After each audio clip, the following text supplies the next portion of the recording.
2013 წლის 1 ოქტომბრიდან ამოქმედდა ახალი სანოტარო სერვისი სანოტარო მედიაცია და ჩვენს რა თქმა უნდა დავინტერესდით თუ რას ნიშნავს სანოტარო მედიაცია.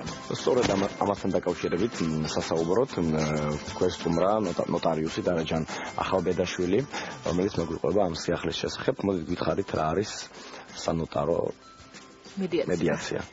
ბატონო, მოგესალმებით პირველ რიგში დიდი მადლობა. მოგახსენებთ, ეს არის სიახლე კანონმდებლობაში სანიტარო მედიაცია, რაც არის კონფლიქტების მოგვარების ალტერნატიული ფორმა. ანუ ერთ-ერთი სახე, რომლის დროსაც ორი მოდავე მხარე, რომელსაც ერთმანეთში გააჩნიათ ხომ, დაალბენ რაღაც კონკრეტულ საკითხზე, გადაწყვიტავენ, რომ სასამართლოს გარეშე მედიატორი ნოტარიუსის დახმარებით მოაგვარონ ესა თუ ის. მიმართავენ მას დავის მოსაგვარებლად. ეს არის საკმაოდ გამარტივებული მარტივი ფორმა, რომელიც ხდება სასამართლო განხილვის გარეშე. ანუ საკმაოდ წარმატებული ინსტიტუტია ჩვენ თუ ვიმსჯელოთ სტატისტიკის მიხედვით, თუ გადავხედავთ, ნახავთ, რომ ევროპის უმრავლეს ქვეყნებში 40-50% სამოქალაქო დავების უკვე სწორედ სანოტარო მედიაციის წესით ხდება.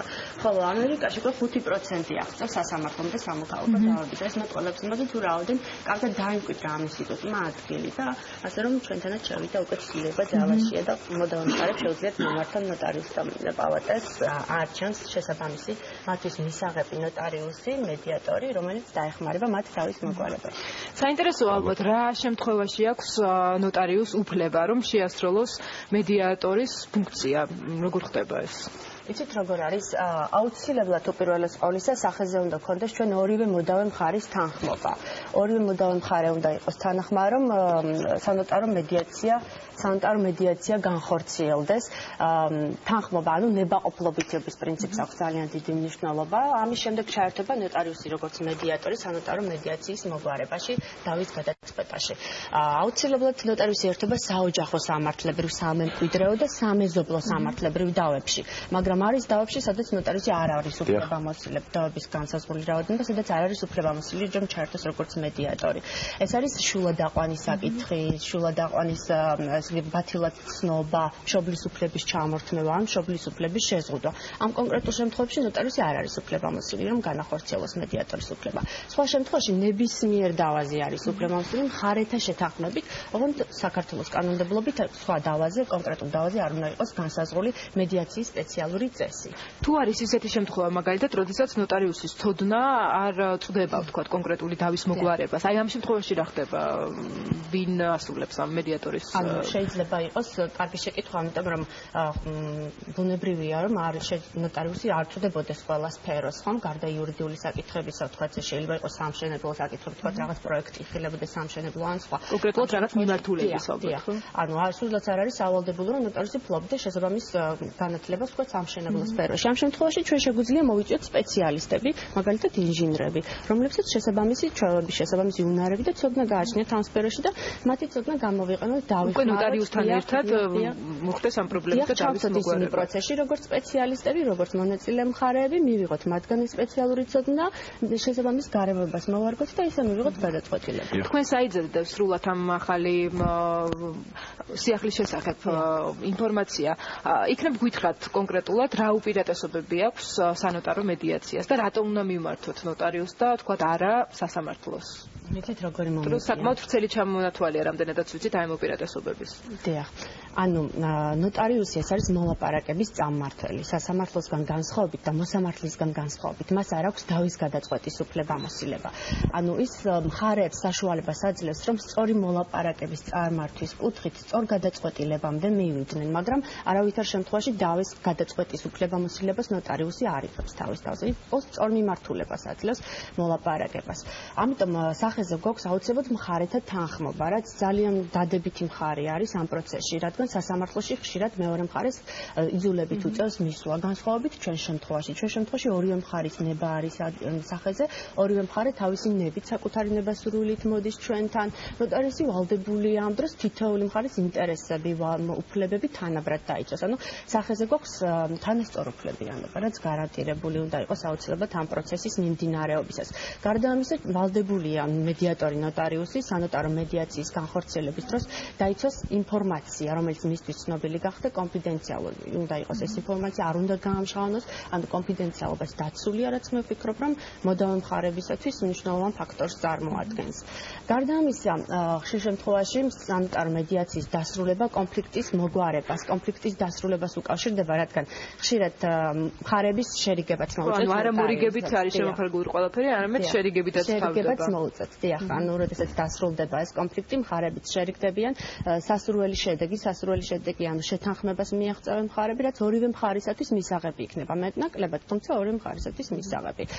ასევე მნიშვნელოვანია ის, რომ მორიგების დასრულების შემდეგ ნოტარიუსი ადგენს საკმაოდ სერიოზულ აქტს, სადაც თითოეულ პუნქტობრივად გააწერს ორივე მხარის უფლება-მოვალეობებს, ამას ეწოდება მორიგების აქტი, დიახ, მორიგების აქტი, სადაც თითოეული პუნქტი მნიშვნელოვანია შესასრულებლად.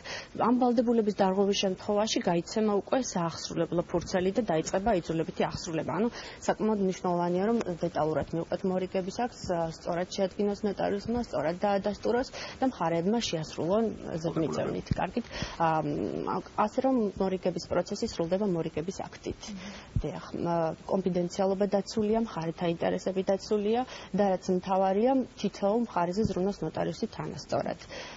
ასე რომ ანუ მარტივად რო ვთქვათ, არანაირი საქმე არ გადაწყდება იძულებით, მხოლოდ და მხოლოდ ნებაყოფლობით, შერიგების გზით. დიახ, და სადაც ორივე მხარე პრაქტიკულად გამოდის, რომ დარჩება კმაყოფილი და გარდა ამისა, თუ სასამართლოში შეიძლება საქმის მოგვარებას, მაგალითად, თვეების მანძილზე დაჭირდეს დრო, რომ ესა თუ ის საქმე გადავწყვიტოთ, ნოტარიუსთან, სამედიატორ ნოტარიუსთან რამდენიმე დღის მანძილზე შეიძლება გაგრძელდეს ეს შეთანხმება, რომ დავასრულოთ, ან სულაც რამდენიმე საათი დაჭირდეს, ხომ? ანუ დროის თვალსაზრისით მოგებული რჩება ორივე მხარე, რომ დავა გადაწყვიტოს მარტივად და სწრაფად. რაც მნიშვნელოვანია დღეს მოქალაქეებისათვის. დროულად მიაღწიონ კონსენსუსს, ასე ვთქვათ. რამდენად ხელმისაწვდომია ეს პროცესი მოსახლეობისთვის და სად შეიძლება მივიღოთ ასეთი სახის მომსახურება? ხელმისაწვდომობას უპირველეს ყოვლისა განსაზღვრავს ტარიფი, როგორც ვიცით, იმიტომ რომ პირველ რიგში ყველა ადამიანს გვიჩნდება კითხვა, თუ რა ღირს ეს მომსახურება, რამდენი უნდა გადავიხადოთ, ხომ? აქ კანონმდებლობამ დაუშვა ასეთი შეღავათი, რომ შეთანხმებაზეა ეს დამოკიდებული დაინტერესებულ მხარებსა და ნოტარიუსს შორის შეთანხმებაზე. ანუ ერთ მნიშვნელოვნად კონკრეტული ტარიფი არ არის განსაზღვრული. ანუ რეგულირებადია. დიახ, რა საქმესთან გვაქვს საქმე? რამდენად ტევადია, რამდენად რთულია, რამდენი დრო დაგჭირდება მის მოსაგვარებლად, ხომ? შეიძლება ერთ სესიაში არ ჩაერთიოს ეს თავის მოგვარება და რამდენიმე დღის მანძილზე გაგრძელდეს, ხომ? რამდენ დროს დაარჩევს ეს საქმე ნოტარიუსს? ეს ყველა გარემოება გათვალისწინებული იქნება და ამის შემდეგაც შეთანხმების საფუძველზე ხაზს უსვამ ამას მხარეებსა და ნოტარიუსს შორის მიიღება გადაწყვეტილება ტარიფის რაოდენობის შესახებ. ანუ კიდევ რაიმე სიახლე ხომ არ იგეგმება ნოტარიუსთა პალატიდან? ნოტარიუსთა პალატა ყოველთვის ცდილობს, რომ სიახლეებით გამოერჩეოდეს. ბოლო სიახლე ეს ჩვენი სანიტარო მედიაცია, თუმცა იგეგმება რა თქმა უნდა სიახლეები და ამას თავის დროზე გადაწყვიტავენ და ინფორმირებული იქნება მოსახლეობა. ეს სიახლე ძალიან მნიშვნელოვანია მედიაცია, ამისთვის რესურსები მზად არის, რადგანაც მას ჩაატარებენ მხოლოდ სერტიფიცირებული ნოტარიუსები, ანუ გადამზადება გაიარა ნოტარიუსთა პალატის კორპუსმა. რამდენი ნოტარიუსია ამ ეტაპზე გადამზადებული და სერტიფიცირებული? ანუ ნოტარიუსთა უმრავლესობა ამ უნარებს ფლობს, რადგან გერმანიის საერთაშორისო თანამშრომლობის ორგანიზაციით ჩატარდა ტრეინინგები, სემინარები, სადაც ნოტარიუსები დაეუფლნენ შესაბამის უნარ-ჩვევებს. ეს არის, თქვათ, მოლაპარაკების წარმართვის ტექნიკის შესწავლა, სხვადასხვა ფსიქოლოგიური ასპექტების დაუფლება, თითოეული პრობლემის ინდივიდუალური. ხო, ეს მინდოდა მე ხსენებინებ, რომ გამოვიდა, რომ პრაქტიკულად ფსიქოლოგის ფუნქციასაც ითავსებს გარკვეულწილად ნოტარიუსი ამ შემთხვევაში, იმიტომ რომ მან უნდა დაარეგულიროს დავა და შეარიგოს, ასე ვთქვათ, მოდავე მხარეები. დიახ, ანუ ფსიქოლოგიურ მომენტსაც ძალიან დიდი მნიშვნელობა აქვს, იმიტომ რომ მოგეხსენებათ, თითოეული ინდივიდი განსხვავებულია, ყველა სხვაგვარად უდგება თითოეულ პრობლემას. ამ ნოტარიუსი უნდა სწრებოდეს ინდივიდუალურ გააზრებას პრობლემისა და შესაბამისად ისე უნდა იღებდეს გადაწყვეტილებას და შესაბამისად უნდა მართავდეს პროცესს, რომ სწორ გადაწყვეტილებამდე მიიყვანოს მხარეები. შესაბამისად მივიღებთ სწორ გადაწყვეტილებას სწრაფად, დროულად, ხარისხიანად, რადგან შესაბამისი რესურსები უკვე გააჩნია ნოტარიუსთა პალატას. მედიატორი ნოტარიუსების სია განთავსებულია ნოტარიუსთა პალატის საიტზე და თითოეულ მოქალაქეს შეუძლია ნახოს ნოტარი ჯიზე, სადაც მითითებულია მათი ვინაობა და მხარე საკუთარი ნებით გადაწყვეტავს რომელ ნოტარიუსს მიმართ.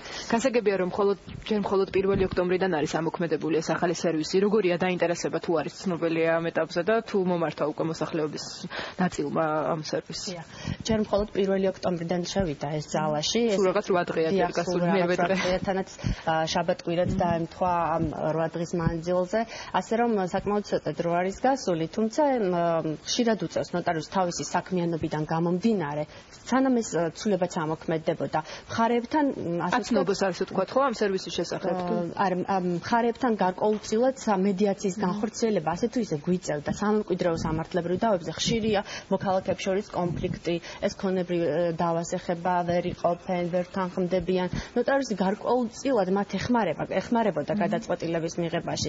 უკვე ამ თვალსაზრისით გარკვეული კუთხის, გარკვეული სახის გამოცდილება უკვე დაგროვილია და ბევრი ნოტარიუსი უკვე ამ ცვლილების ამოქმედებასაც კი ელოდებოდა, რომ შეთანხმების, ანუ ნორიგების აქტის ფორმით მის ფორმა მიეცა ამ ურთიერთობებისთვის. ანუ როგორც ასეთი კონკრეტულად არ არის 1 ოქტომბრის შემდეგ ცნობილი სტატისტიკა უკვე რამდენმა მოქალაქემ მიმართა, მაგრამ ვფიქრობ, რომ ძალიან ბევრი მიმართავს. ნამდვილად ჩვენ კი ველოდებით ნოტარიუსთა პალატიდან კიდევ სხვა სიახლეებს და უკვე ამას განვიხილავთ ჩვენთან ეთერში. დიდი მადლობა მობრძანებისთვის. ამინდი ვნახოთ მოკლედ ახლა როგორ